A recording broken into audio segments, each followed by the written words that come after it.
మహాశివరాత్రి అంటే సాధారణంగా శివాలయాల్లో పూజలు అభిషేకాలు చేస్తుంటారు.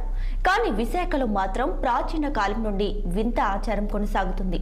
నగరం నడిబొట్టులో ఉన్న అతిపెద్ద శ్మశాన వాటికలో శివుడి విగ్రహానికి కాశీ నుంచి వచ్చిన అఘోరాలు, స్థానిక హిజ్రాలు ప్రత్యేక పూజలు నిర్వహిస్తారు.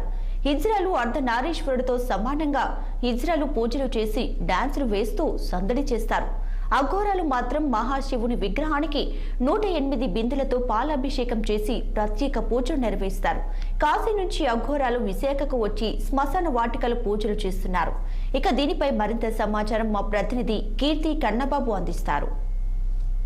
విశాఖలో ఉన్నటువంటి జ్ఞానాపురం శ్మశాన వాటికలో కోవిడ్ టైంలో కూడా వందలాది శవాలను ఇక్కడ దహనం చేసినటువంటి పరిస్థితి అయితే ఉంది. నిత్యం ఇక్కడ ఏదో ఒక శ్మశానంలో ఏదో ఒక కార్యక్రమం జరుగుతూనే ఉంటుంది. అలాంటి సందర్భంలో ఈరోజు అది కూడా శివరాత్రి, శివుడికి అత్యంత ప్రీతికరమైనటువంటి రోజు, చాలా భయంకరమైనటువంటి వాతావరణంలో లోక కళ్యాణం కోసం మాత్రమే మేము ఈ పూజ చేస్తున్నాము.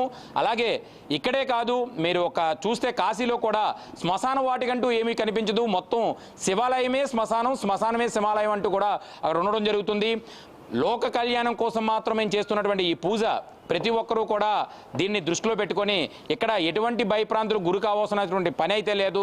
ఖచ్చితంగా ఏదైతే శ్మశానం ఏదైతే ఉందో అది మన చివరి ఘట్టం. అలాంటి ఘట్టాన్ని పరమశివుడు అత్యంత ప్రీతికరంగా ఇష్టపడుతూ ఉంటారు. కాబట్టి ఖచ్చితంగా ఇక్కడ ఎటువంటి ఏమీ లేవు, మంత్రాలు తంత్రాలు ఏమీ లేవంటూ కూడా విజ్ఞానాన్ని పంచే విధంగానే ఇక్కడ ఉన్నటువంటి అఘోర అందరికీ తెలియపరిచేయడానికి మాత్రమే ఇక్కడ పూజలు చేస్తానంటూ కూడా ఆయన చెప్పి రావడం అయితే జరుగుతుంది.